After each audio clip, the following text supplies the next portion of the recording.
distinguished colleagues, and especially to those of you who are visiting the campus this evening, you're very welcome. My name is Hugh Brady, President of UCD. This event is being co-hosted by UCD School of Philosophy and UCD's Clinton Center for American Studies, whose director, Liam Kennedy, you'll meet later. Liam will chair the Q&A session. Now, I've been given a somewhat impossible task. I've been asked to provide you with a brief but yet adequate introduction to our guest speaker this evening, Professor Noam Chomsky. It has been said that a great thinker is not so much someone whose opinions or ideas we agree with, as someone who compels us in our turn to think. By that standard alone, we're privileged to have Noam Chomsky visit UCD tonight. He is, more than anything else, a man who compels us to think and rethink our fundamental assumptions about language, about the world we inhabit, about the power relationships which constitute and frequently distort the potential of that world. Noam Chomsky first came to the attention of the global academic community through his groundbreaking work in the field of language. His hypothesis of language being grounded on innate biological or genetic endowment continues to influence thinkers in the field today, including those who disagree. For many outside the academic world, Noam Chomsky first came to international attention in the 1960s as a critic of American participation in the Vietnam War. Now, Socrates may have said that the role of the philosopher was to be a gadfly to the powers that be in society. In our own times, it's hard to think of a better exemplar of the gadfly philosopher than Noam Chomsky. If it is the responsibility of the intellectual to insist upon the truth, it is also his duty to see events in their historical perspective. These words of Noam Chomsky, written in 1967, are perhaps the best possible summary of both his own career objectives and trajectory, and of the continuing challenge which he throws down to all responsible citizens. Before concluding, I must say I feel obliged to say a few words of thanks to our colleagues in the Department of Foreign Affairs and the good people of Aer Lingus for getting our distinguished speaker to us this evening. I'm sure Professor Chomsky will take no offense if I say that it was somewhat reassuring for the rest of us to know that even such celebrated figures can run into local administrative issues such as passport maintenance. Without further ado, I give you our distinguished guest speaker this evening, Professor Noam Chomsky.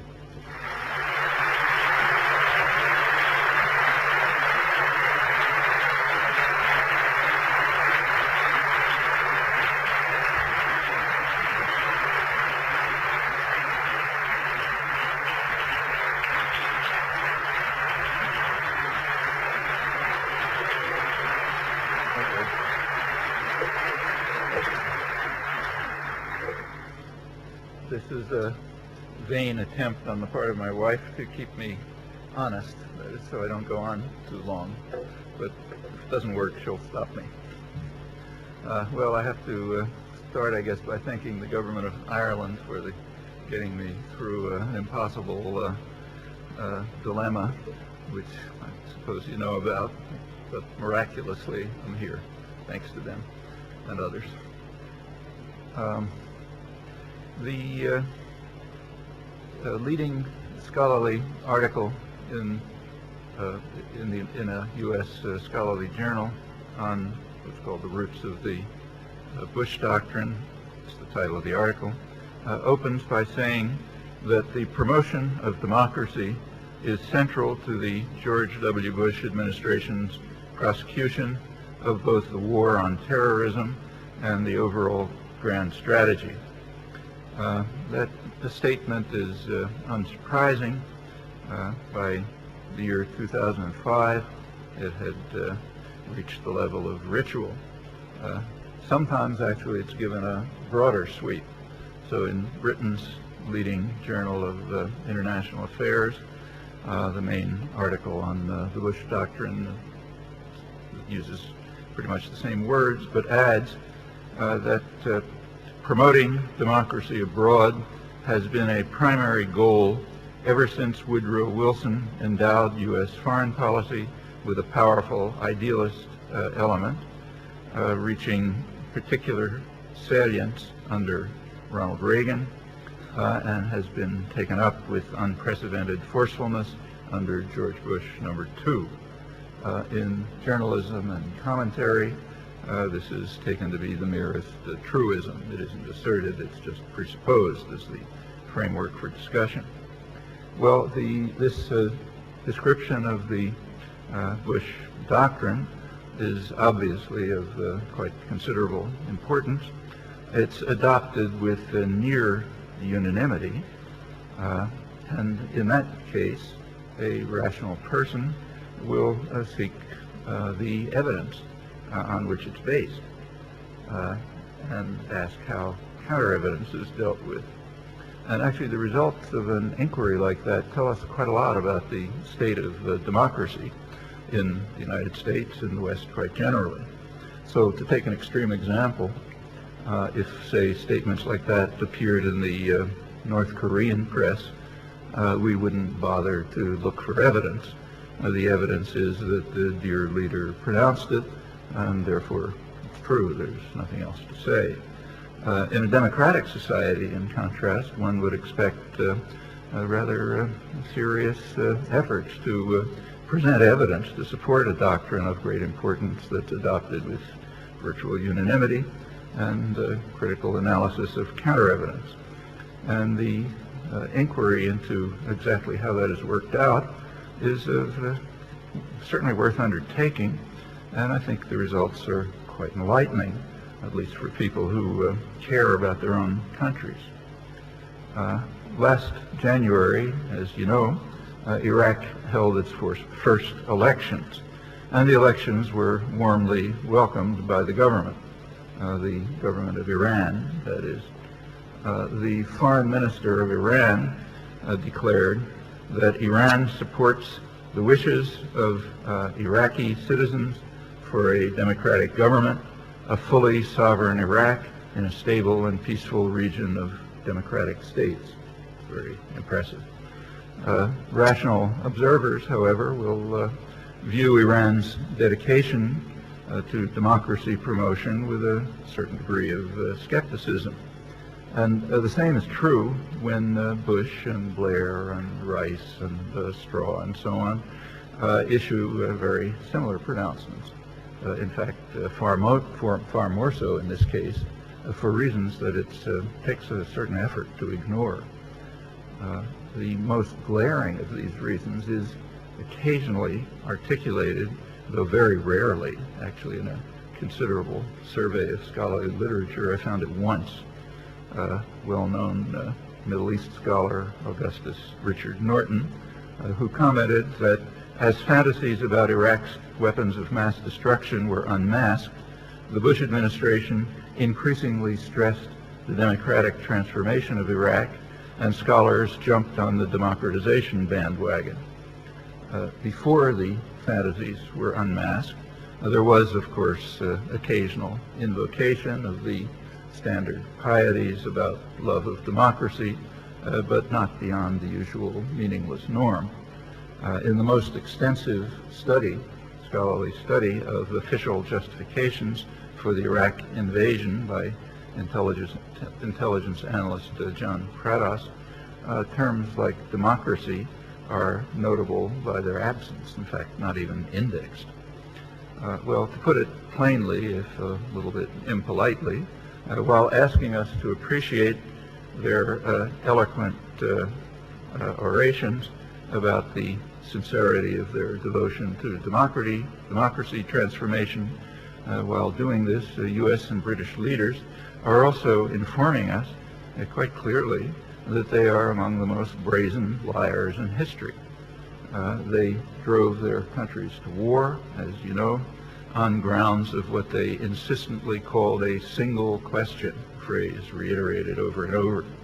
A single question is, will Saddam abandon his weapons of mass destruction programs?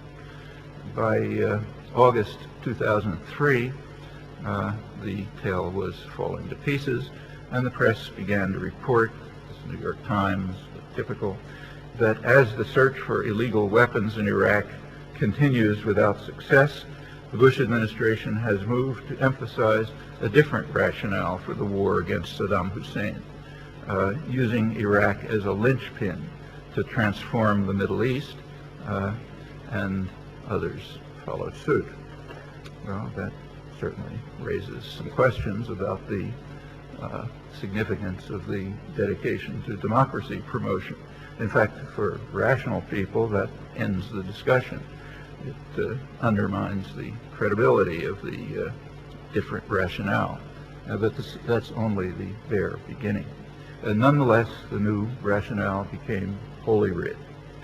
The sincerity of our dear leader passed beyond challenge after the President's address at the 20th anniversary of the National Endowment of Democracy in November 2003. The single question by that time had been deeply buried. It was replaced by Bush's messianic mission to bring democracy to the Middle East, so that the President's Iraq venture may be the most idealistic war fought in modern times. That's quoting from the elite left liberal end of the spectrum. Elsewhere it's more effusive. With considerable effort, I have found only the rarest of exceptions to this stance in media and intellectual commentary and scholarship, although there are indeed critics. You can find critics. They warn that what they call the noble and generous vision of democracy transformation may be beyond our reach. It may be too costly. The beneficiaries may be too backwards, not yet ready for our benevolent effort to bring them democracy. And actually, evidence for that conclusion was provided just a few days after the President revealed his messianic mission at the anniversary celebration. A Gallup poll in Baghdad gave respondents the opportunity to jump on the democratization bandwagon, but some failed to do so, 99%. Asked why they thought that the U.S. invaded Iraq, 1% felt that the goal was to bring democracy, 5% felt that the goal was to help Iraqis, and most of the rest assumed that the war was fought to take control of Iraq's enormous energy resources, oil, hydrocarbon resources, and to strengthen the U.S. position in the Middle East and to support Israeli interests. There's a term for that, a technical term for that in the West. It's called a conspiracy theory. Tony Blair has been particularly irate at any hint of such a heresy, and it's derided by rational Westerners who understand that Washington and London would have been just as dedicated to the liberation of Iraq if its exports happen to be fresh fruit, and the major energy resources of the world happen to be somewhere, say, in the South Pacific. That's what we must believe, unless we're in Baghdad or most of the rest of the world outside the civilized West. There is a problem of trying to explain to backward people how dedicated we are to their welfare. That's an old one, goes way back in the history of imperialism, hundreds of years, and it continues. Last September, I'm sure it was reported here, the White House sent a public relations specialist to the Middle East, Karen Hughes, to explain that they just don't understand our sincere dedication to their freedom and their welfare. She had a stump speech. It began with, "I'm a mom and I love kids." And then it went on to say how much we love you too. Well, it didn't work very well. It's called public diplomacy is the name for this. It didn't work very well. And the reasons were explained by the press, by the chief diplomatic correspondent of the New York Times, who followed her, accompanied her on her voyage. As he described it, I'll just quote him, Karen Hughes kept to concise sound bites rather than sustained arguments. And in the U.S., he said, that works. The sound bites come from the president, they're amplified by the media, and if that fails to work, money can be poured into saturation advertising. By contrast, quoting still, in the lively and percussive environment of the Middle East, sound bites, media amplification, and saturation advertising don't seem to work. So these primitive people think that sustained arguments and debate and discussion are somehow components of democracy.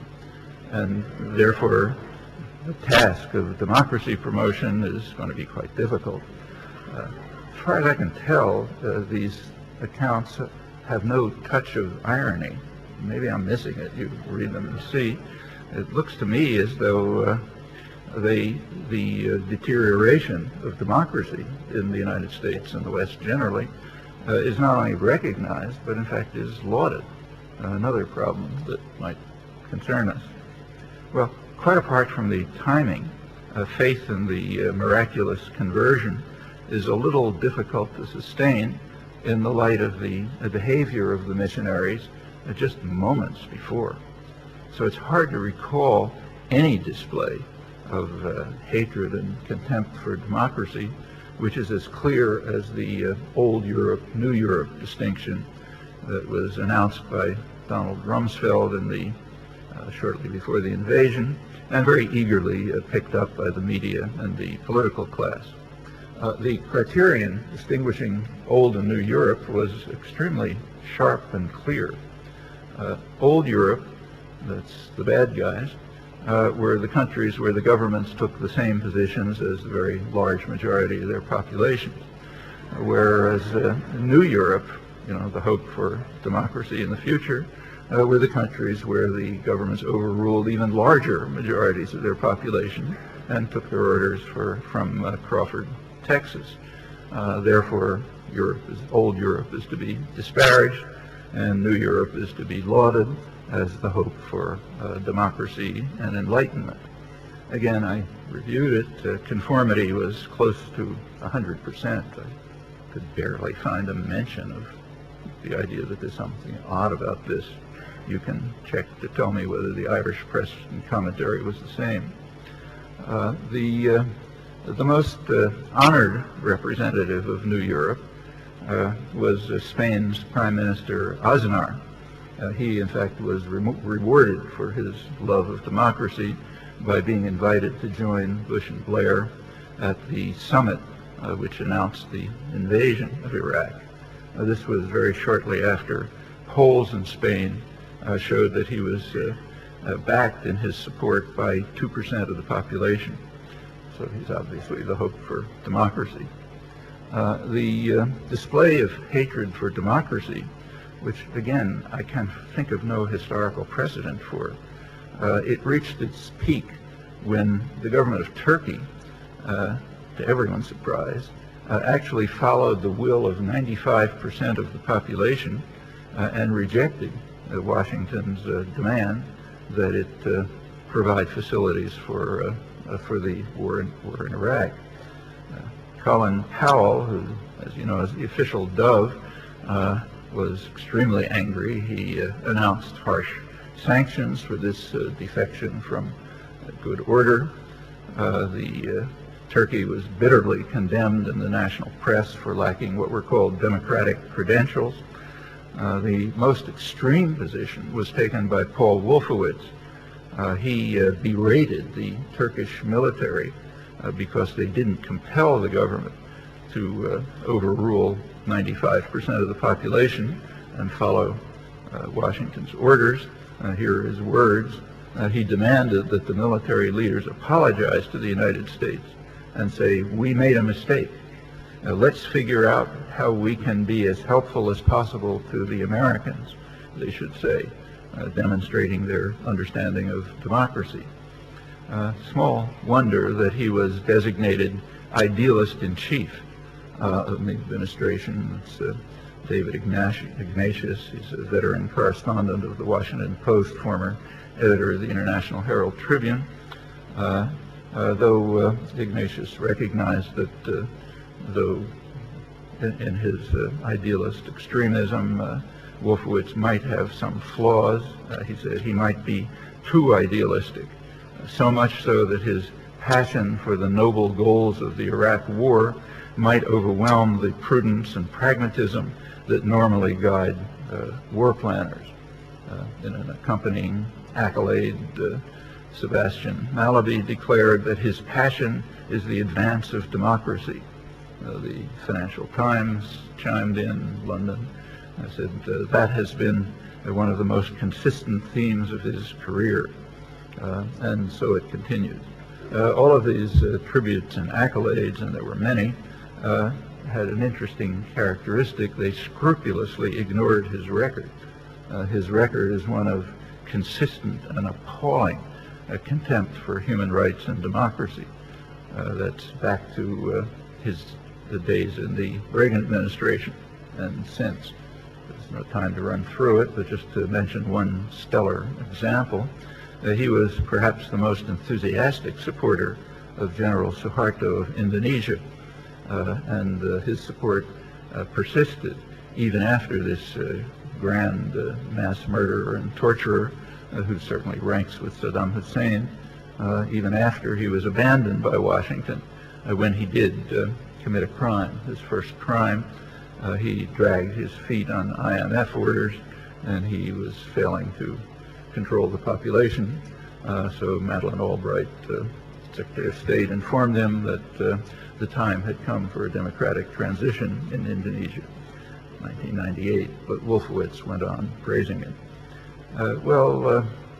Bush and the company continued to pursue the Messianic mission in their traditional domains. That's Latin America, a traditional domain of U.S. power. In 2002, right in the midst of when the mission was being formulated, they supported a military coup in Venezuela to overthrow the elected government, but then they had to slink away in the face of overwhelming condemnation in Latin America, where the population also seems to be deficient in its understanding of democracy, and therefore doesn't appreciate the overthrow of elected governments by a U.S.-run military coup. Shortly after the popular uprising in Venezuela overthrew the U.S.-backed military coup, and then the U.S. turned to the next device, namely subversion. Subversion is typically carried out under the guise of supporting democracy promotion. So just give one example. Last September, the United States decertified Venezuela for alleged non-cooperation with U.S. drug operations in the region. Carries various penalties. However, they didn't completely impose the penalties. I'm now quoting the press.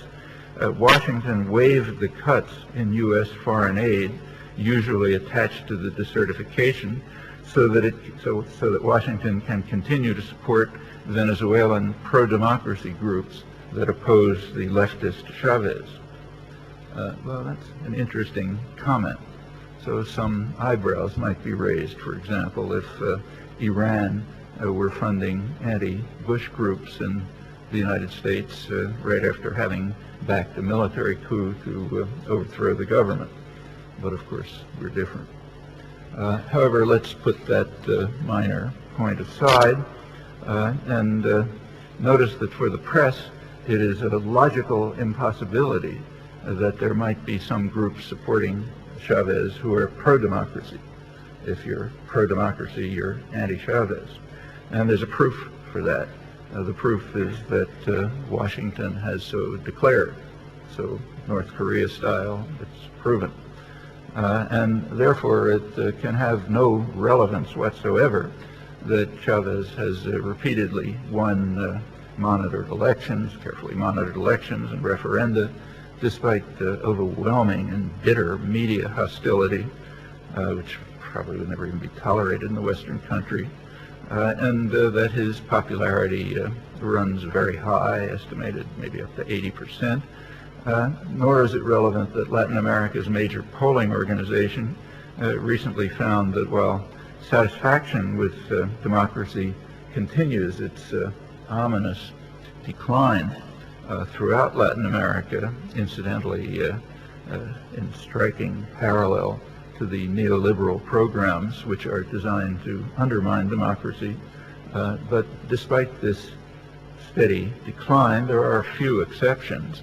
And leading the list of exceptions was Venezuela, where support for democracy climbed sharply to 75% through the Chavez years. And the country now leads Latin America in support for the elected government. But what Venezuelans think about Venezuelan democracy is plainly irrelevant. Washington opposes the government, and therefore any support for it must be anti-democratic. That's true by definition in a well-run doctrinal system. Again, you might investigate and see if this is an exaggeration. Elsewhere in Latin America, democracy promotion continues in its familiar course. In March 2004, the missionaries were concerned that elections in El Salvador might come out the wrong way. So they warned Salvadorans that if they make the wrong choice, the country's lifeline might be cut. The country's lifeline is remittances from people who do the dirty work in the United States, along with other consequences. And Salvadorans recognized that this is no idle threat, and they elected the right person, so that was an authentic democracy. These perfectly familiar patterns are being followed throughout the world in the normal fashion. For example, in Central Asia, where the Bush administration has been enthusiastic supporters of some of the world's most awful tyrants, torturers, and murderers. Well, the facts are not controversial, they're reported, but there's an explanation for them.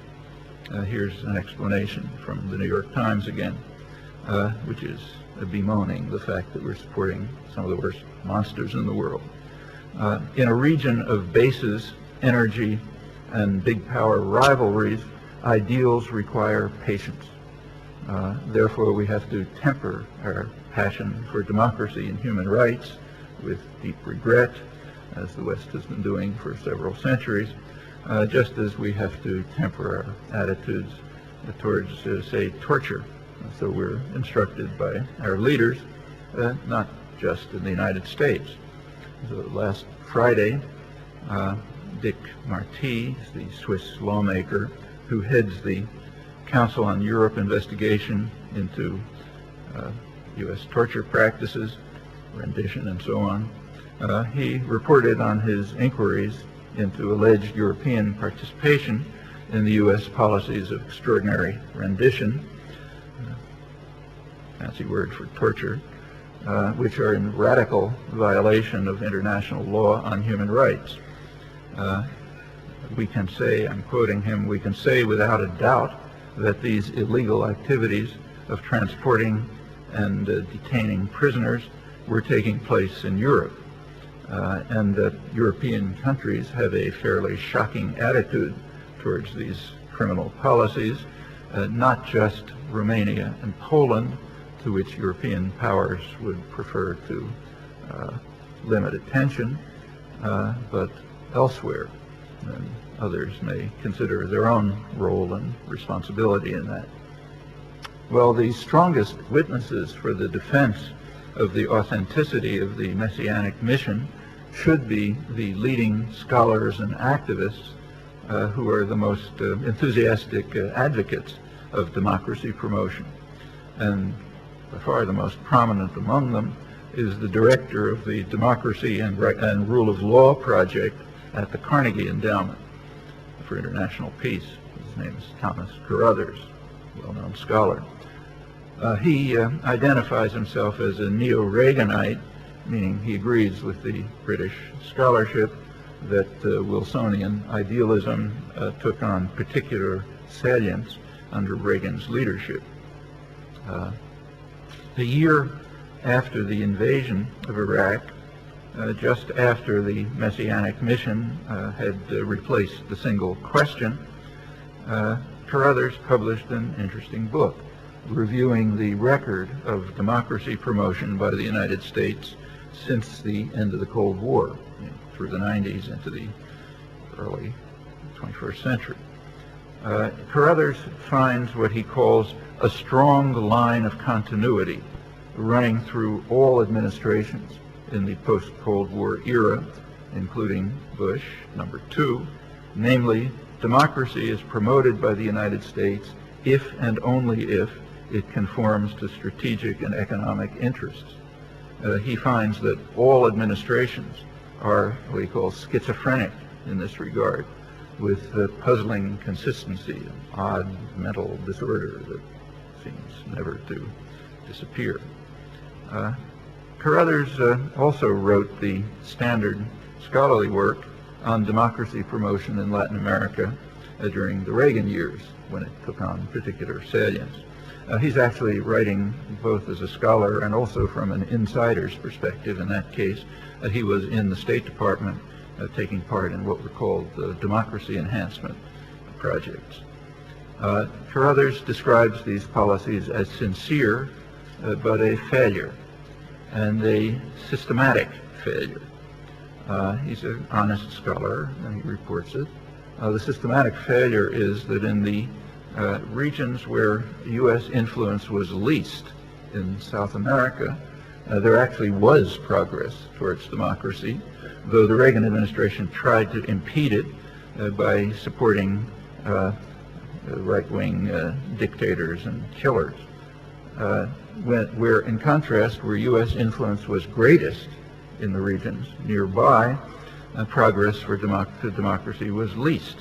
And Carothers gives the reason. The reason was that the United States would tolerate only top-down forms of democratic change that did not risk upsetting the traditional structures of power with which the United States has long been allied in quite undemocratic societies.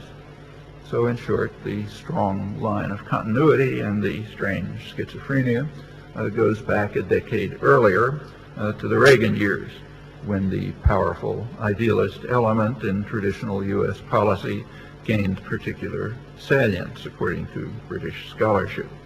Nonetheless, the dedication of our leaders to the principle is beyond question, and today we must believe that Bush is dedicated to the messianic vision of creating a sovereign democratic Iraq and bringing democracy everywhere.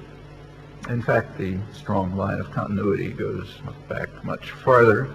Democracy promotion has always been proclaimed as a guiding vision, but it isn't even controversial that the U.S. regularly has overthrown, as has Britain, parliamentary democracies, often installing, supporting brutal tyrannies. Iran, Guatemala, Brazil, Chile, long list of others, no need to go through it. There were Cold War pretexts, but they regularly collapse on the slightest investigation. In his 2004 book, Carothers predicted with regret that Washington's Iraq policies would extend the strong line of continuity. As he put it, he feared that they will likely exhibit similar contradictions between stated principles and political reality. And in fact, these predictions were being fulfilled as his book went to press. The occupation authorities, U.S. and British, worked assiduously to try to avert the threat of democracy, but they were compelled with great reluctance to abandon their plans to impose a constitution on Iraq and to prevent elections. There are very few competent observers who would disagree with the editors of the London Financial Times, quote them, that the reason the elections took place was the insistence of the Grand Ayatollah al-Sistani, who vetoed 3 schemes by the U.S.-led occupation authorities to shelve or dilute elections. The veteran Middle East correspondent Patrick Coburn adds that it was only when it became clear that the United States could not withstand a Shia uprising that elections turned out to have been an American goal all along. In reality, the elections were a triumph of mass nonviolent resistance, should be an aspiring model to the nonviolent movements in the West in their achievement. They did compel the occupying authorities to allow elections to take place, and of course once they were forced to take place they routinely took credit for them in a familiar way. Well, although compelled to tolerate elections by the mass nonviolent resistance movement, the occupying forces at once tried to subvert them. They had a candidate, Iyad Allawi. He was given every possible advantage, state resources, access to TV, support of the military occupation.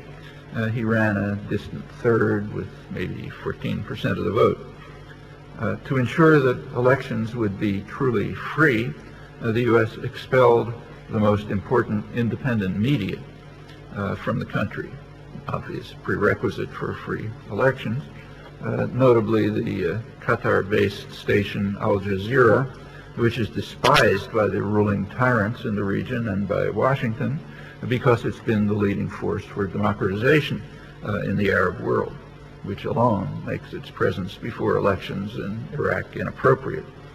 And the background actually tells us a good deal more about the Messianic mission. For years, high officials in the United States, Cheney, Rumsfeld, Powell, Rice, others, have been pressuring Qatar to curtail Al Jazeera's reporting. The U.S. bombed Al Jazeera's facilities in Kabul and Baghdad, killing a Jordanian correspondent there. U.S. pressure was so intense, I'm now quoting the New York Times, U.S. pressure was so intense, according to a senior Qatari official, that the government is accelerating plans to put Al Jazeera on the market, though the Bush administration counters that a privately owned station in the region may be no better from their point of view. So we therefore have another demonstration of Bush's noble vision of democracy in the Middle East. No media can be tolerated, whether public or private, that are not under U.S. control. Then we will have true democracy by Western standards. Not novel. Well, what Iraqis think about these matters, we can't know with complete confidence, but there's information. On the day of the last January elections, an international poll was released by Zogby International, one of the main polling organizations, which found that 82% of Sunnis and 69% of Shiites favor U.S. forces withdrawing either immediately or after an elected government is in place. A poll last August by the British Ministry of Defense, secret but it was leaked to the British press, found that 82% of Iraqis are strongly opposed to the presence of coalition troops. Less than 1% believe the occupiers are responsible for any improvement in security, and for Iraq as a whole, 45% feel that attacks against the occupation forces are justified. That 80% figure was quietly confirmed in the regular analysis of the state of Iraq by the Brookings Institute in Washington last November. Well, very little information comes from the press. This is the first war in memory that can barely be reported. The occupiers have created such a catastrophe, extraordinary catastrophe, that journalists simply can't go anywhere. They're almost all confined to the fortified U.S. Green Zone in Baghdad. If they go out, they're usually surrounded by Marines and Abrams tanks. And it's obvious enough, there are few exceptions like Patrick Coburn, but very few. It's obvious enough what this means for the population. The professor of strategic studies at the U.S. Naval War College wrote that the post-invasion period has been a truly horrible and brutal one for hapless Iraq, with hatred of the United States now rampant in a country subjected to years of sanctions that had already led to the destruction of the Iraqi middle class, the collapse of the secular educational system, and the growth of illiteracy, despair, and anomie that promoted an Iraqi religious revival among large numbers of Iraqis seeking succor in religion. Unfortunately, there's ample confirmation of these perceptions from Iraqi sources. In fact, Patrick Coburn and others have pointed out correctly that the catastrophe in Iraq is one of the worst military catastrophes in military history. It's hard to think of an example like it for the population. Well, without going on, it's clear enough that the Iraqi calamity again illustrates the strong line of continuity, much as Thomas Carruthers had anticipated. And that shouldn't be surprising, given the unusual significance of Iraq in geopolitical and economic terms, and the fact that should be obvious enough that a sovereign and moderately democratic Iraq could easily turn into an absolute nightmare for Washington and London. So it is no surprise that they're doing whatever they can to prevent it. In fact, the declarations of Iranian leaders are, though of course cynical, are much more credible than those coming from the West for this reason alone. Well, beyond declarations of leaders and the self-refuting case of Iraq, several additional bits of evidence have been put forward to justify our faith in the sincerity of the messianic mission of our grand leaders. The most heralded of them are Lebanon, Egypt, and Palestine. So let's turn to those. The case of Lebanon can be dismissed unless the CIA is taking credit for the car bombing that killed Prime Minister Rafiq Hariri, which did set off anti-Syrian demonstrations and led to a complex but significant opening of Lebanese society. Apparently there were such speculations circulating in Beirut, and though I don't think they're credible, you can imagine why they might have some resonance in Beirut. Perhaps Lebanese have not forgotten the most horrendous car bombing in Beirut in 1985. That happened to be the year when Middle East terrorism had become so prominent in the West that it was ranked the most important story of the year in an annual poll of editors. They were relying on 2 cases, in each of which one person was killed, an American.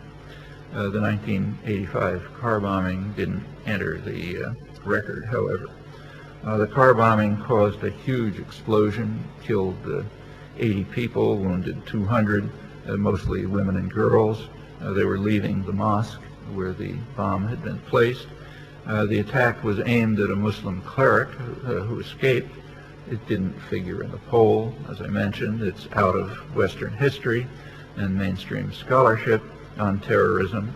For a good reason. It was traced to the CIA and Saudi intelligence, apparently with British help, which excludes it from the canon, naturally. Well, without pursuing the matter any further, we can surely exclude Lebanon from the cases that demonstrate the messianic mission. So let's turn to Egypt.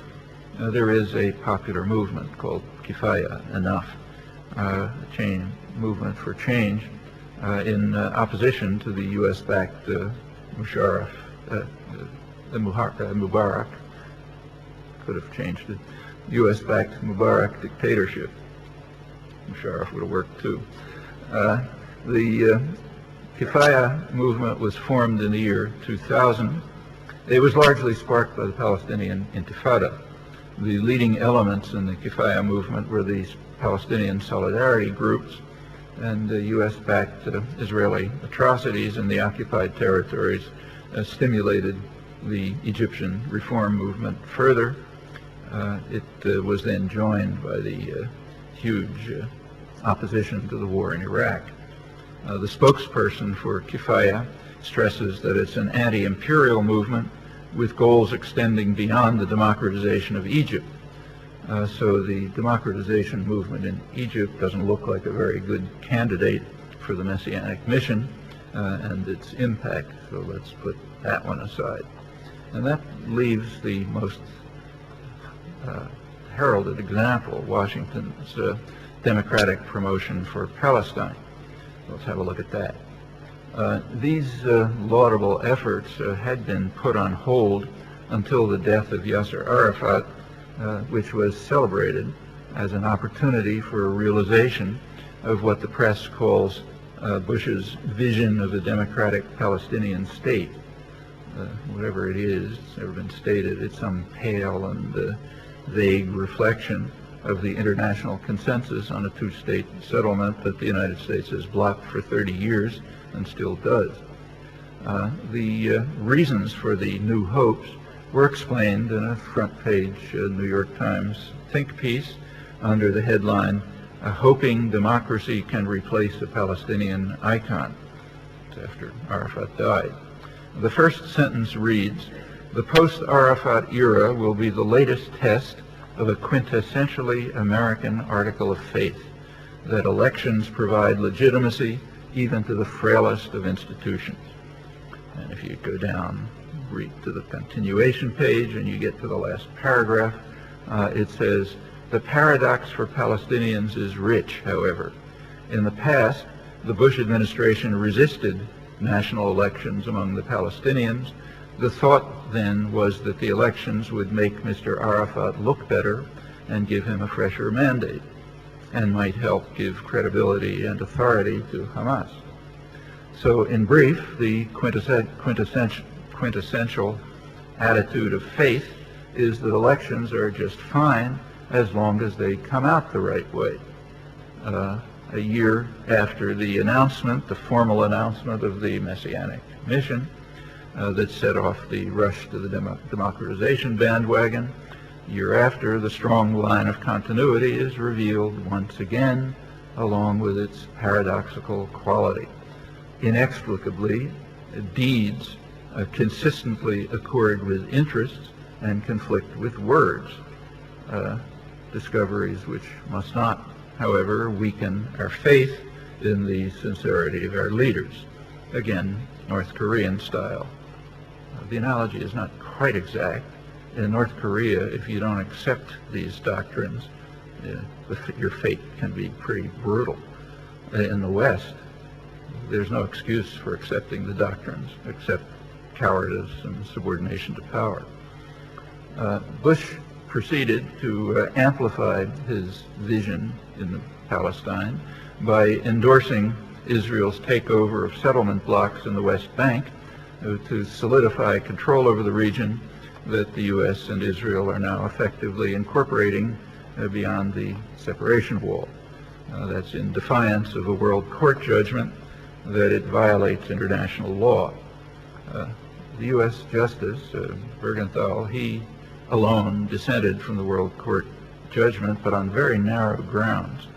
He agreed with the court that the fourth, quoting him now, the Fourth Geneva Convention and international human rights laws are applicable to the occupied Palestinian territory and must therefore be faithfully complied with by Israel.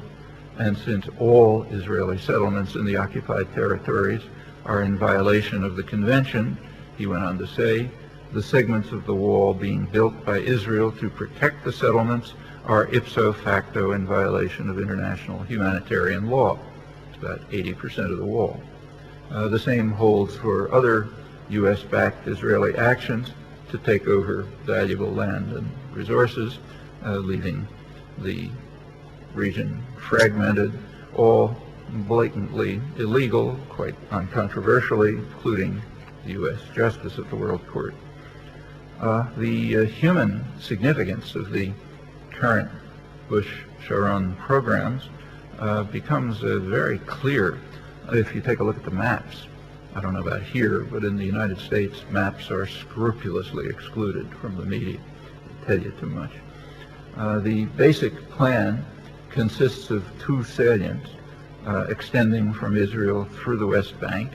They create three virtually separated cantons, all of them virtually separated from whatever is to be left of East Jerusalem. It's the center of Palestinian commercial, cultural, and political life.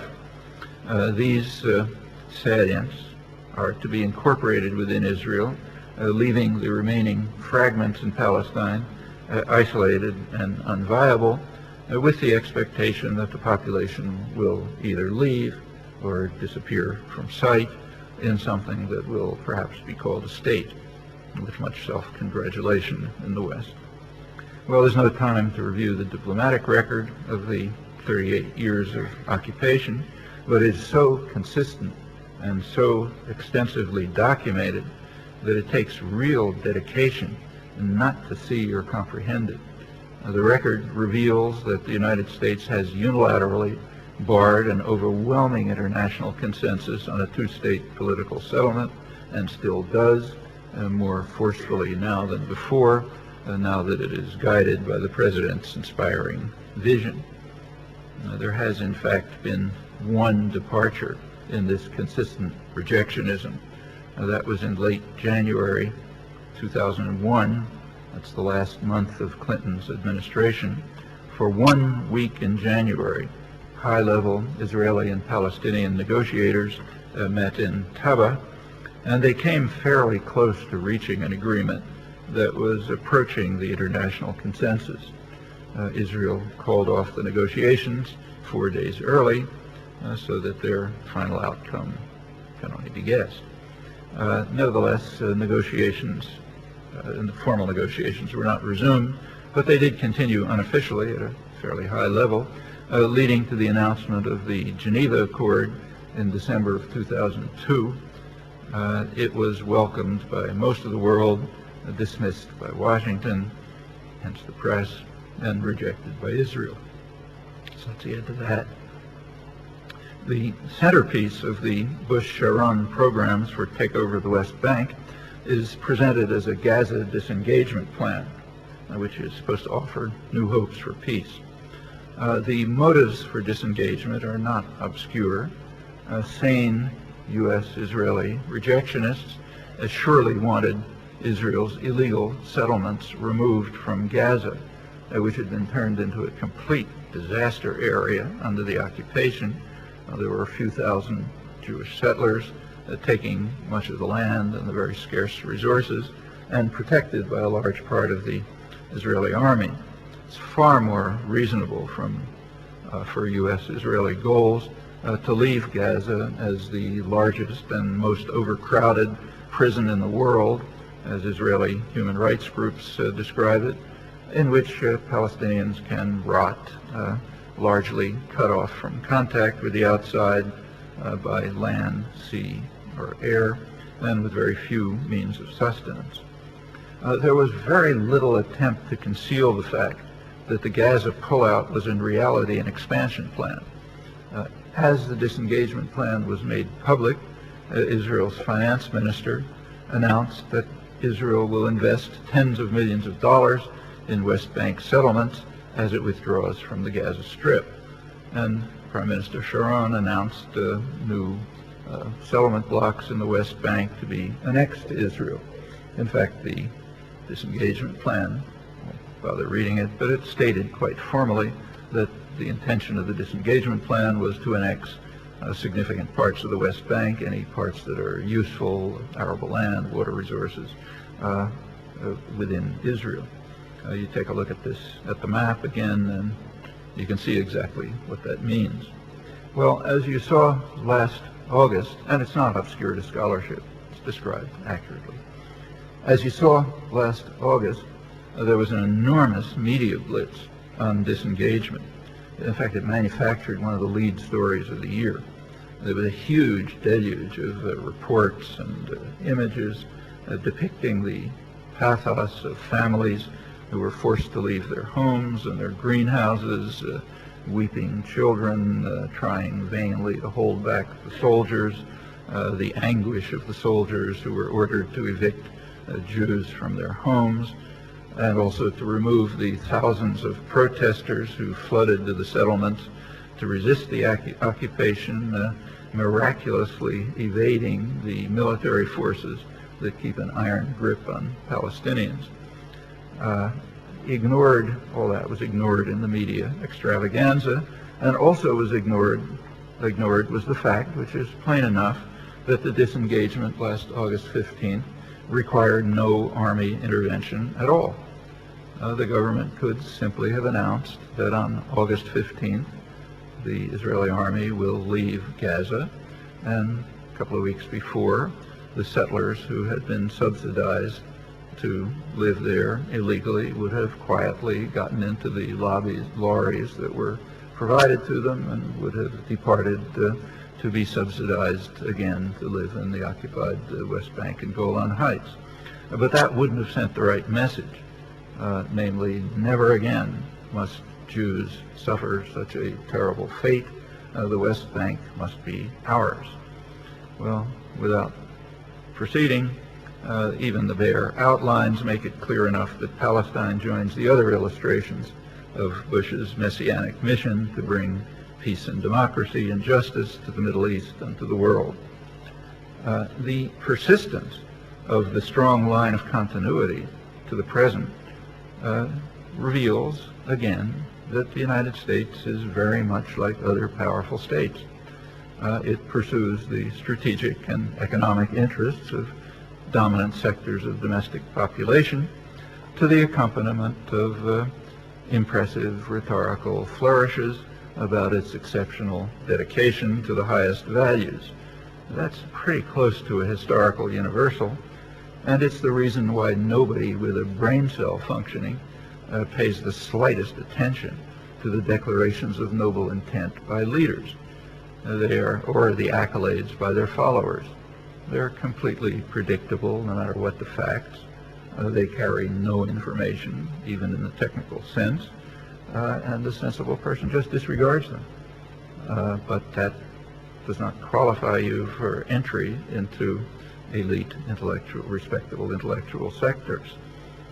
Well, it should be no surprise, again, that the evidence for Washington's dedication to the proclaimed messianic mission reduces to routine pronouncements of leaders, and that the counter evidence is mountainous.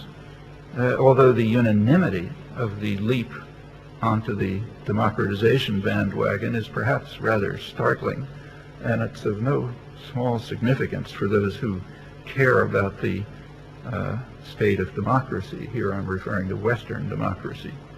The general principle is that abroad democracy is fine, but only as long as it takes the top-down form that doesn't risk popular interference with the primary interests of power and wealth. And in fact, much the same doctrine holds internally. It's a topic of very great importance for Americans, of course, just as similar questions are important to you and everyone else in the West. The way the problems are dealt with in the United States, however, has much broader significance because of its extraordinary influence and power. No time to go into that matter in any detail here, but I'd like to end with a few words about the topic because it provides some simple and quite useful ideas as to how to approach the grave problems that confront all of us. Well, I wouldn't presume to make suggestions for Ireland, that's your task, but here are a few for the United States. 1, accept the jurisdiction of the International Criminal Court and the World Court. 2, sign the Kyoto Protocols and carry them forward. 3, let the United Nations take the lead in international crises. 4, rely on diplomatic and economic measures rather than military ones in confronting the grave threats of terror. 5, keep to a conservative interpretation of the United Nations Charter, meaning the use of force is legitimate only when ordered by the Security Council or when the country is under imminent threat of attack in accord with Article 51 of the Charter. 6, give up the veto at the Security Council and have a decent respect for the opinions of mankind, as the Declaration of Independence advises, even if power centers disagree. 7, cut back sharply on military spending and sharply increase social spending, meaning health, education, renewable energy, support for the United Nations, and so on. Well, for people who believe in democracy, that scattered few, these are very conservative suggestions for a very simple reason. These are the opinions of the majority of the U.S. population. In most cases, the overwhelming majority of the U.S. population. They're in radical opposition to public policy. In fact, both political parties are far to the right of the general population on these and many other major issues. Few citizens are aware of these facts, and there's a reason for that. Public opinion in the United States is studied very carefully. There are in-depth public opinion studies by the most prestigious institutions, but they are scarcely reported when they reveal such facts as these, sometimes not reported at all, and they regularly do. It's a highly instructive record. Well, these are far from the only constructive suggestions that one can think of. Another very conservative and useful suggestion is that facts should matter. Those who take the trouble to adhere to that suggestion will instantaneously abandon a good deal of standard doctrine. Just to take one example, an important one, the last years of the last millennium were disfigured by an extraordinary display of self-adulation on the part of Western elites for their magnificence and nobility. The two jewels in the crown were their humanitarian interventions in Kosovo and East Timor. In the case of Kosovo, there happens to be a huge mass of impeccable Western official documentation, and it is extremely consistent. State Department, British Parliamentary Inquiry, OSCE, UN, and so on, huge mass. It reveals unambiguously that the NATO bombing was not undertaken in response to the crimes, but rather precipitated the crimes, exactly as was anticipated. And it also reveals that diplomatic options that were available were ignored in the eagerness to rely on force that had nothing whatsoever to do with humanitarian intent. It's rather striking that in the huge literature on Kosovo, the Western documentation is ignored. Check and see. I mean, a few exceptions I've written about it. But it's ignored, and the chronology is reversed, so that the bombing turns out to be in reaction to the crimes instead of to have precipitated the crimes, as anticipated, uncontroversially. Check and see. The case of East Timor I won't mention. It's just grotesque. The fact that that hideous example can even be brought up in this connection is an astonishing comment on the moral depravity to which intellectual commentary has sunk. Again, documentation is very rich and easily accessible, although exactly as in the case of democracy promotion, it's much easier to repeat the standard mantras, especially when they are very self-serving. It's a pathology of the educated classes throughout history, with very few exceptions. Well, in brief, there are some very simple steps that can be taken to move to a much better world. One of them is take democracy seriously. Another is to pay attention to fact and elementary moral principles.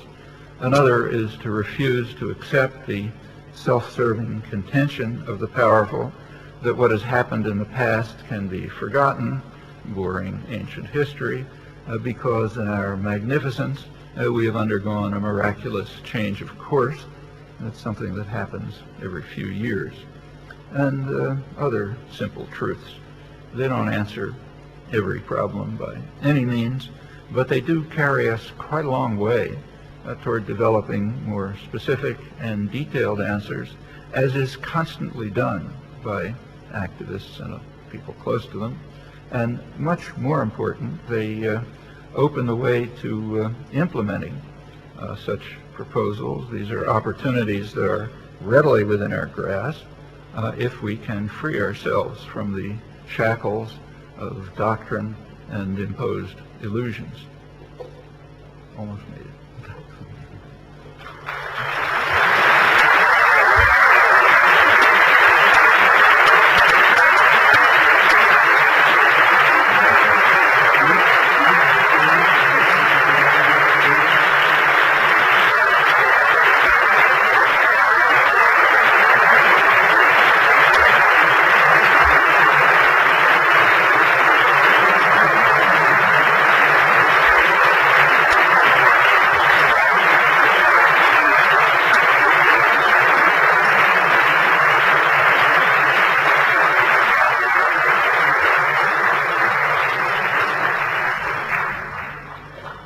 Thank you.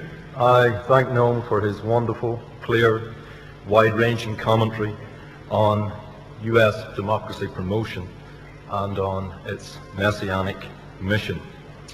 I imagine he has stimulated many questions, and so we will move straight to questions and answers. Noam has kindly agreed to do this. We have approximately 25, at the most 30 minutes to do it. So I just want to lay a few ground rules. The first is this. We are working with, I think, one central microphone. Am I correct? One central microphone. What we are going to do, we're going to ask you to please form a queue, those of you who have a question, to form a queue in front of our friend with the microphone. And I also ask you to please ask one question each, in the fairness that I hope many, many more people will then have the opportunity to ask a question. I would also ask you to please ask a question, not present a statement or a speech, and if you can, stick to 2 minutes in doing so, at the very utmost. Okay. Would you please welcome Noam Chomsky back to the podium?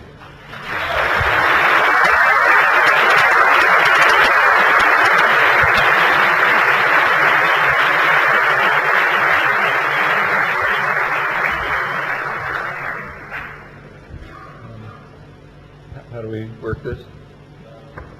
Oh, okay. Yeah. Hello, Mr. Chomsky. Pleasure to meet you. Okay. Just a few quick words, be very concise. Your thoughts on democracy, I feel, are very relevant when one looks at the current conditions of democracy at its major socio-economic institution. There has been some unrest, which has resulted in an industrial action from staff and several public protests from the students, calling for more transparency and accountability in the structures of UCD-SU administration. With this, we have had increasing onus placed on OECD and WAG reports, which would be that of a corporate thinking, that of a right-wing corporate thinking, I like to stress. Just in general, how do you think us as major shareholders, I include staff and students, fight and get democracy back into our institution, which I may add has a major influence in the sphere of civil society? Thanks very much.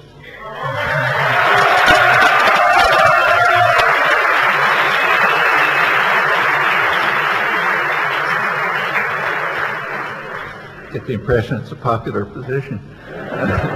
Well, I mean, I obviously can't comment on the details of things I don't know about. But in general, yeah, sure, it should be done. Every institution should be run by its participants. That's what democracy means. That's why democracy has always meant, anyone who cared about it, workers' control of production, participant control of every other institution, democratic control of communities interacting with one another. That's democracy. Should hold for universities. There are what are called stakeholders. Anybody who's interested, who's concerned by their operations and the effect, and yes, they should have. They should make the decisions. Whatever mechanisms are used, that has to be worked out in the particular cases. But the principle, I think, ought to be pretty clear. I was wondering what your analysis is of the more recent events with the nuclear program in Iran, and is this just simply saber rattling, or is this preparing the public mind for the next war in the region? And I find it hard to believe that this administration would take on another war, but then again, maybe they have achieved their objectives in this war, which is the devastation and control of Iraq, and maybe that would be sufficient for the next phase of the next war and so on. Just before coming at home, I never watch television news. I can't subject myself to that pain, but when I travel, I do it since I don't get newspapers. And just before coming here, I happened to was watching CNN for a couple of minutes, their evening news, and they had impassioned discussions of this topic, which were quite interesting for what they ignored and falsified. So, for example, there was a segment, about 6:30 or so, maybe you saw it, on the precedent for bombing of Iranian nuclear facilities. The precedent was Israel's bombing of the Osirak reactor in Iraq in 1981. And the commentator opened by saying it was certain that this bombing stopped Iraq's nuclear weapons program. And then they went on to interview various Israeli commanders and pilots who had participated in it. One of the omissions is that they did not interview the chair of Harvard University's physics department, a specialist on nuclear energy and nuclear weapons production. He happened to investigate the Osirak reactor immediately after the bombing, and he published a report on it in the most prestigious international scientific weekly, Nature, so nobody could have missed it. And in the report, he said that he had investigated the reactor, and it simply was not designed to be able to produce nuclear weapons. It was designed to produce nuclear energy. That conclusion was then confirmed by Iraqi defectors in later years, nuclear scientists who had been compelled by Saddam to work on nuclear weapons, and they made the same points. They wrote memoirs, articles saying, yes, after the Israeli bombing, Saddam ordered them to start a nuclear weapons program, and for pretty clear reasons. If you're going to be bombed, you need a deterrent. As far as anybody knows, that's what happened in 1981, but is not the required story. The required story is the one that you're hearing day after day, okay? And it could very well be the same in Iran.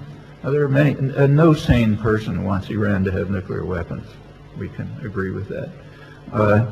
On the other hand, if they're not developing nuclear weapons, well, to quote one of Israel's leading military historians, so if they're not developing nuclear weapons, they are crazy. Simply look at the conditions in which they live. They're surrounded on both sides by a hostile, violent nuclear power. The U.S. has just informed them, instructed them, that they'd better build nuclear weapons. The invasion of Iraq was understood everywhere outside the civilized West, and even among strategic analysts in the West, as simply telling people, if you want to protect yourselves from attack, you better have a deterrent. And there are only two deterrents, nuclear weapons and terror.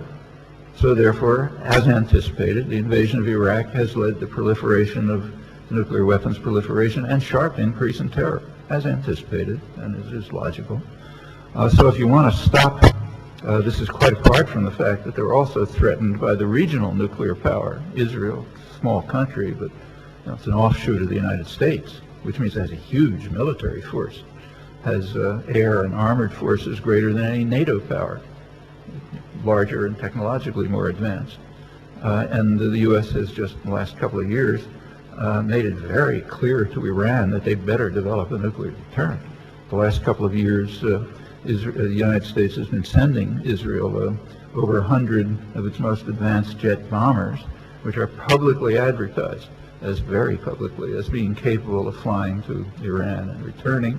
They're also providing them with what they call secret special weaponry. Nobody knows what that is, but it's designed for the ears of Iranian intelligence. So they'll assume the worst, have to make a worst case analysis. So the U.S. is basically telling them, you had better develop nuclear weapons or you're in trouble. And maybe they're doing it, maybe not. As far as we know, what they are doing happens to be within the framework of the Non-Proliferation Treaty. Not only that, but the actions they are now carrying out are those that the United States wanted them to carry out and helped them carry out up until 1979. Up until 1979, when Iran was ruled by the vicious dictator that the U.S. and Britain installed in 1953 when they destroyed the Iranian parliamentary system. Up until then, the United States was encouraging Iran to develop nuclear energy. In fact, my own university, MIT, had programs, surely with government support, probably government initiative, to bring over Iranian engineers, train them in the nuclear energy development, and send them back to Iran. It caused a huge scandal on campus. Students were overwhelmingly opposed. This relates to the last question. Students were about 80% opposed, but it sort of was rammed through by the administration and the faculty. Well, that was before the overthrow of the Shah. Now the very same programs are being condemned. And in fact, here I think they probably should be condemned. Production of fissionable material that can be used for nuclear weapons should be under international control. That, in fact, is virtually a necessity for human survival. And there are proposals as to how to do it, but they're dead in the water because the U.S. won't allow them. There was a major vote in the United Nations on this last November, which was not reported in the United States, and I'm willing to make a bet it wasn't reported here, but you can tell me. Probably the most important vote in the history of the United Nations, November 2004, on what's called a fissile material cutoff treaty, a treaty that would ban production of weapons-grade fissionable materials or place them under some international supervision. The vote on that was 147 to 1. You can guess which one. Two countries abstained. One of them is Israel, which reflexively has to go along with the United States, and the other was Britain. The British ambassador explained his vote at the United Nations. Should have been headlines all over the British press and the world press. He said Britain agreed with the ban, but this particular formulation of it, he said, was too divisive. It divided the world 147 to 1. So therefore, Britain was compelled to go along with the one. I could go on, but these are the real issues. Yes, we don't want Iran to have nuclear weapons, and there's a way to reduce the probability. One, stop compelling them to have nuclear weapons by threatening them, by making it very clear you're going to attack them, and by telling credible lies about what happened with the Iraq reactor, and in every possible way making them somehow feel they have to get nuclear weapons so they'll be destroyed. That's one thing you could do. The other is to take the Non-Proliferation Treaty seriously. The worst violators are the nuclear powers. Far in the head and the lead is the United States. And yes, that should be taken seriously. In fact, the fate of the species depends on it in this case. It's not a mild, we'll talk about this in a couple of days at another talk, but this is not a small point. Yeah, that can be done. And there are constructive, serious proposals for it, that they cannot be carried out as long as the United States and Britain block them. Okay, that's crucial. A lot of crazy things going on in Iran and so on, but it's terrible, and it's easy and makes you feel good to focus on how awful the other guy is. Well, it's helpful occasionally to think about oneself. Yeah, there's a lot we can do to prevent this. Is the United States going to attack? I kind of doubt it. One reason is that it's a well-known principle, understood by everyone from schoolyard bullies to mafia dons, that you don't attack anybody who can fight back. You only attack people who are defenseless. Everybody understands this. So Iraq you could attack. It was totally defenseless, destroyed by sanctions, no military and so on. But Iran is not such a simple matter. They have, you can't invade, an invasion would be out of the question. And they have deterrent capacity, not just missiles, but other things. For example, they could cause enormous, the U.S. is having unbelievable problems in Iraq, and Iran could make them a lot worse. The Shiite regions of Iraq are very closely connected to Shiite Iran. A lot of the clerics come from there, the militias that are mostly running the south, some of them come from there. If Iran wants to disrupt what's going on in Iraq, they have plenty of ways of doing it, and a lot more that they can do. I'll talk about this later, so I won't go into it now. But Iran's just too dangerous to attack, and so I don't think they're going to do it. Furthermore, if you are going to attack a country, you don't announce it very loudly for 3 years in advance so that they can get ready for it, disperse their facilities, and so on. It would make a lot of sense. So my guess is, we don't have any, your guess is as good as mine, but my guess is that the saber rattling is for a different purpose. It's to try to intimidate Europeans, which turns out to be extremely easy. Intimidate Europeans so they'll pull out of their investments in Iran. And they've already started to do it, like British Petroleum and some German companies and others. And that'll help isolate Iran more. And also it may drive, and I presume this is the purpose, it may drive the Iranian leadership to harsher measures. Well, that's bad for Iranian reformers, but it's good for the United States.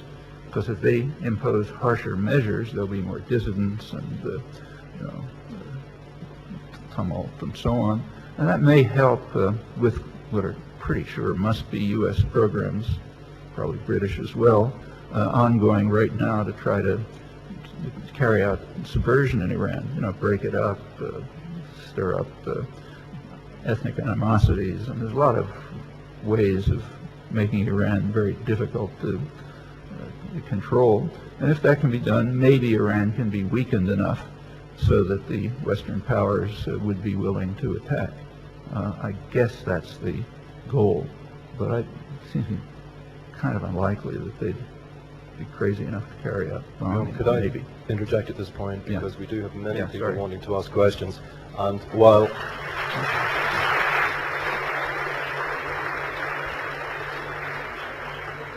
look, please continue. While I did ask you all to stick to 2 minutes, I neglected to ask Noam, of course, to do that in his answers. Please go ahead. You spoke quite a bit about the official doctrines and our failure very often, but the importance to challenge those doctrines. And a few times I think you compared the West to North Korea, but then you also threw in the contention that in North Korea, one's faith for actually taking them on would be pretty bleak, while in the West there is, there could be a little excuse for that other than cowardice. But I'm just wondering, isn't it the case that, especially in recent times, that the West, all the administrations in the West almost have taken on a war on public dissent and have all but criminalized public dissent with legislations like the Patriot Act in the United States, anti-terrorist legislation in Europe. We have the Public Order Act here that's consistently being used to criminalize trade union pickets, political protests, and so on. And I'm just wondering, do you have any kind of advice of how to go around this or take this on? Yeah, ignore it. Really.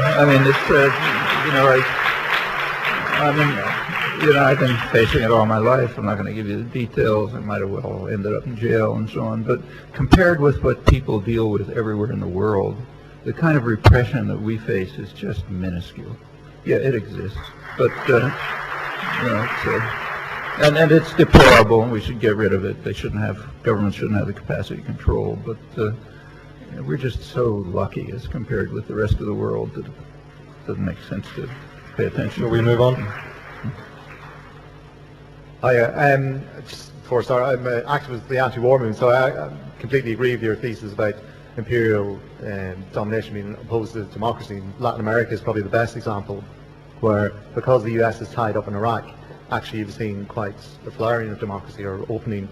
And I suppose that you've seen the torture scandals. And one of the big things that's reignited the debate around the war in Europe and in Ireland in particular is the issue of the torture flights, which I think continues on from things like Abu Ghraib and that. But the main point, or the main question I want to ask you is around people power, because 3 years ago people marched in the streets on February the 15th, the biggest demonstration the world had ever seen before a war had started, unprecedented. But one of the questions people had coming out of that is the governments didn't listen. Now, I actually think they did listen, and the echoes of that demonstration have been, if you look at the crisis of Blair, you can also see it with Bush. But in December, I was a delegate to an international peace conference in London, which had US, Iraqi, and people from Britain, obviously. But from that, there was a call for another international demonstration on March the 18th. So I'd just like to hear what you think about, do mass demonstrations work, and would you endorse the call for people to come out in the March the 18th demonstration in Dublin? Yeah, I mean, whether demonstrations, this goes way back, forever. Demonstrations are not a point of principle, they're a tactic. And the question is a good tactic? So with a tactic, you ask what its consequences are going to be. Well, these tactics, if they're well done, do have influence, dual influence. For one thing, governments, power systems can't ignore them. They may pretend they don't ignore them, but that's not true. In fact, I mentioned one striking example in Iraq. The mass demonstrations in Iraq simply could not be ignored by the U.S. and Britain, and they had to tolerate elections, gritting their teeth. And the same is true of demonstrations in the West, and it can continue. But there's another significance to demonstrations, and I think that's the really important one. They inspire the activists, the people concerned, to go on and do the important work, which isn't showing up, every year or two for a demonstration, but working constantly. If you want change, if you want serious change, it's not going to come by instant gratification. You got to work on it constantly. That's a lesson which has been forgotten in the privileged societies, but it's well known elsewhere, and it's well known in our own history. You want to achieve something like, women's rights, labor rights, voting rights, decent health care, whatever it may be, end of war, you're going to have to work on it day after day, locally, regionally, all sorts of connected activities. And the demonstrations can be a way of kind of inspiring that work to continue. But if demonstrations are understood as something that you do when there's a call and then you go back to living your life, they'll be pretty much vacuous. This feeling that, whatever you think about the old Communist Party, think about it whatever you like, there was one good thing about it. There was always somebody around to run the mimeograph machines and to do the regular work that had to be done, whatever it was.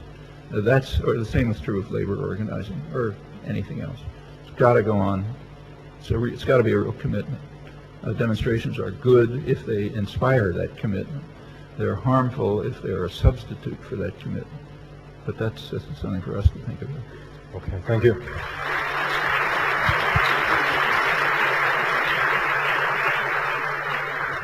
It just struck me when you were talking, Professor Chomsky, that the political character of the United States seems to be obsessed with security, and perhaps that's part of the national character, I don't know. And maybe coupled with the fact that not that many Americans actually travel outside the United States, a lot of people don't really have an understanding of different cultures, particularly the military, when they go to different countries. And I just wonder how that has happened, since the United States is built, at least very significantly, on immigrant populations. How did that come about? I mean, could you give me your observations on that, please? Well, first, I think you're correct, and it's a striking fact about American history. I mean, no time to go into it, but it is very striking. In popular literature, popular culture, and so on, there's a big element of fear, and it's been studied. There's good scholarship on it, but the fear is very interesting. It's usually fear of destruction by some massive force, from which, if you look at popular literature, standard theme since the early 19th century, we're going to be destroyed by some huge, powerful force, but at the last minute, you know, a brave high school student or entrepreneur or somebody, you know, gets together in the woods and they defeat it or whatever it is. It's a theme that's nowadays it's in television and so on. And if you look more closely, it turns out that the vast enemy that's going to destroy us is almost always somebody that we're crushing under our jackboot. So it's blacks, you know, Indians, Native Americans, Chinese, even progressive writers like Jack London. Take Jack London. He was one of the most progressive writers. He wrote stories back around 1910 arguing that the United States should carry out bacteriological warfare to wipe out the whole population of China, because the Chinese are insidiously trying to take over the United States. That's what those little laundries are about, and so on and so forth. And these teeming Chinese, you know, the hundreds of millions of them are going to take us over and destroy us. This is right after the Boxer Rebellion and all the atrocities and so on. And yeah, that's a theme that does run through, and you can ask exactly why it's there. And partly, I think, your point about the insularity of the United States has to do with it. It's a very insular country. Like, most people don't know where France is. You know, I mean, I can give you example after example. In fact, one interesting effect of 9/11, contrary to what's often reported, is that it made the country less insular. There was a significant, it led a lot of people to start thinking about the U.S. role in the world. And it was educational, you know, horrible atrocity, but the effect was to open people's minds.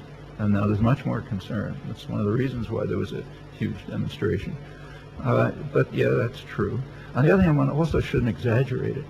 This fear is very carefully engendered. There are huge propaganda efforts to try to frighten people.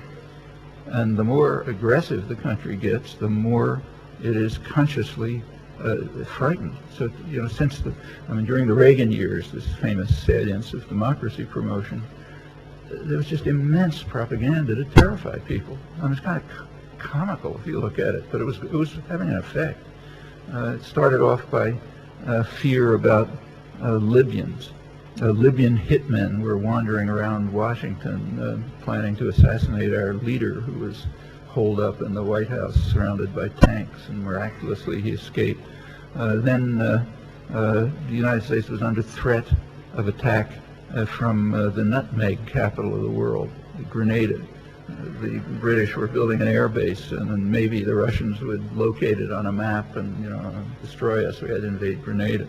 Then, you may have forgotten, but in 1985, the brave cowboy in the White House declared a national emergency in the United States because of the threat to the security of the United States posed by the government of Nicaragua. You don't know whether to laugh or cry. You know. And he went on to give speeches, passionate speeches, about how Nicaraguan army was only 2 days away from Harlingen, Texas, and the hordes were going to take us over, and everyone was supposed to tremble.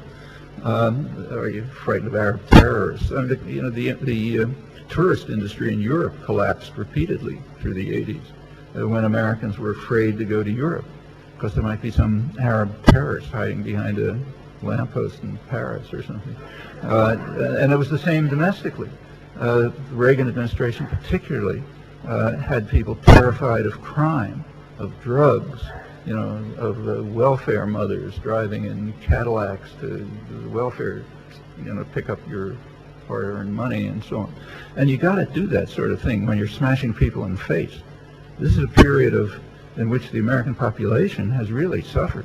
Can't go into it now, but it's the worst period in American economic history since 1980 to the present for the large majority of the population, and it continues. And when that's going on, yeah, you have to do something. And one of the ways to control people is frighten them. It's going on right now.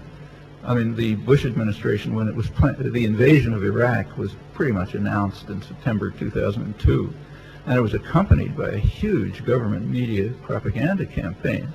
You know, next time we hear from Saddam Hussein, it'll be a mushroom cloud over New York, Condoleezza Rice, and on and on.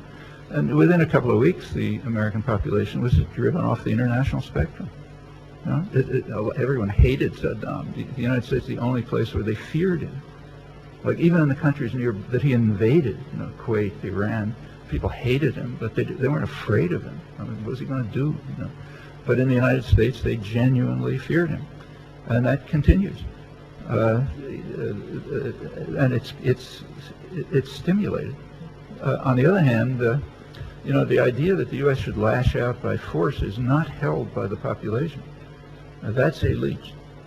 Liberal elites as well. I gave some of the figures before, but just to finish it, the U.S. a large majority of the U.S. population, since about April 2003, right after the invasion, have taken the position that the United Nations ought to be responsible take over responsibility for security, economic reconstruction, political change in Iraq, and the U.S. should be subsidiary. That's been the public position since April 2003. Nowhere, you know, doesn't even come up in public, in intellectual commentary, journals, media, and so on. The political parties, you know, don't even talk about it. Another comment about American democracy. In Spain, you may recall, in March 2004, the population voted out the government, and what they actually called for was not withdrawal of Spanish troops from Iraq, but withdrawal of Spanish troops unless they were under UN supervision. Okay, well, they were bitterly attacked in the United States and Britain for cowardice and appeasement, and you know, not standing up to terror and so on. I couldn't find one comment anywhere that said that the Spanish voters were taking the position of the large majority of Americans. In fact, it had been their position for a year. You know. There's a difference between the United States. Spain is no fantastic model of democracy. I'm not claiming that. But there's a difference between Spanish and U.S. democracy, and I think it's true of Britain too. In Spain, people knew what public opinion was. In the United States, they didn't. And in Spain, you could vote on the issue. In the United States, you can't. Okay, those are important things, and they have to do with the fear. You know, the fear is partly engendered, partly it's just not true. It's elite attitudes which turn into policy, but the public doesn't like them. Okay. No, I'm going to interject again. I'm sorry, but we're very short in time.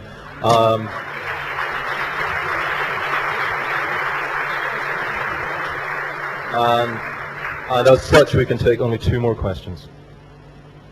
Being very brief, the first point is the environmental destruction of Iraq. Authorities have noted that vast areas of Iraq are so poisoned by depleted uranium from weapons that they may have to be evacuated. They may not be fit for human habitation, and I'm concerned about what you think can be done about that. The second point is America, for me, has been a pseudo-democracy for quite a long time. I think the southern states should have been allowed to secede, and the world would have been much better off. But given where we are now, that 80% of Americans want something that their government doesn't want, the 2 political parties don't even take an anti-war position, and Americans are working. Before the war, city councils all over America voted against the war. This vast opposition is there. It's building. The main obstacle seems to be people's awareness of what other people's opposition actually is in America.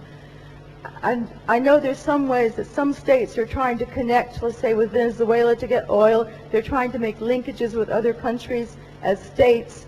And I'm wondering, do you think that more autonomous state activity is a way that we can actually overcome this Bush dynasty? Or what other ways can we do? Propose to change it? All of those, first of all, we should remember, let me say again, that one of the easiest things to do is to blame the other guy for his faults. You know, makes you feel good, and so on and so forth. Most of the problems you mentioned are problems all over Europe, sometimes worse, you know. But they're real. They're real, you know. And what can you do about it? Yeah, the kind of things you're mentioning. In fact, they are going on all over. And the point we have to stress: the United States is a very it's insular and it's atomized. People don't know about it, don't know each other. I spend an awful lot of time giving talks all over the place. There's usually huge mobs, and they're usually done for some activist group that organizes it. And part of the point of the talk is that people in the same place will meet each other, literally. Find out that, you know, we're not the only ones doing this in our little corner of the town. There's somebody else in the other corner of the town who's also doing it. And yeah, that has to be done. And you know, there have been in the past ways of doing this, like unions. I mean, unions were not only important for working people and granting them rights, but they also enabled poor people to join together and in solidarity. You know, that's after all what unions are about, solidarity, joining together to become a force that can change policy. And part of the hysterical opposition to unions on the part of, you know, Thatcher, Reagan, and so on, and business all the time, is to try to undermine democracy. They are just a democratizing force, and they do overcome. They're one of the best ways of overcoming this. It's why we live in more decent societies than we did 100 years ago. They're they're very weak, and there are big efforts to destroy them. The political parties barely function. There aren't participatory parties. You know, just elect a candidate producing organizations, essentially. So that means other measures have to be found. There's a good reason why so much of activism in the United States is church-based.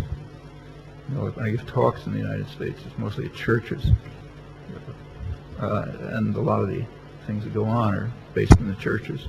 One reason is the churches exist. You know, they're one of the last institutions that actually exist. So therefore, yes, things are based in them. And others have to be constructed. And the kinds of things you're talking about are quite real. Actually, this business with the oil is comical. It's almost comical.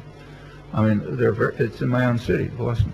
There are a lot of poor, you know, it's a rich country, but there are a lot of very poor people, like Ireland, and they just can't get by. And with oil heating, it's cold in Boston over the winter. With heating prices going up, they just can't pay them. Well, a group of senators appealed to 8 major oil companies to provide low-cost fuel over the winter to help poor people get by. And they got one response from Citgo, which happens to be owned by the Venezuelan government.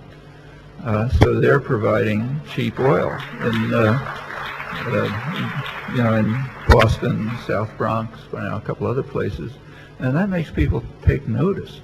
I mean, you read the newspapers, and it's all about this hideous dictator who's destroying democracy and, you know, friendly with Cuba, all kind of horrible things.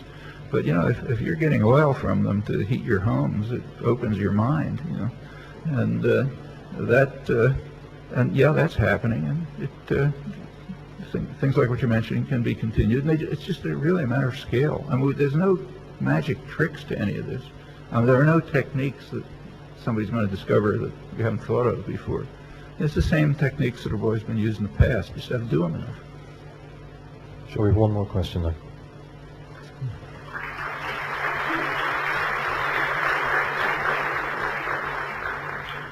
My question's about so-called Western elites.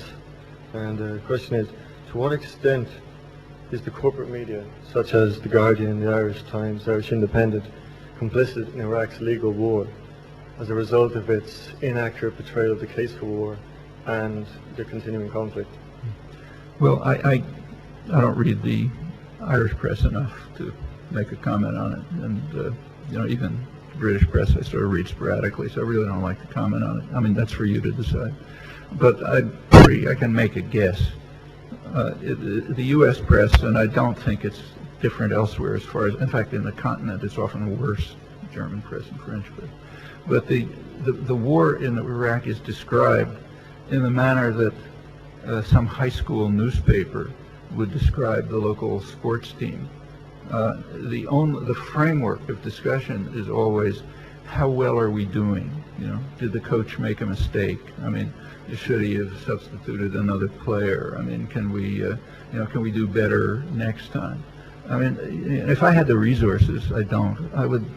Somebody should go through the Russian press during the invasion of Afghanistan, and I bet it would be exactly the same.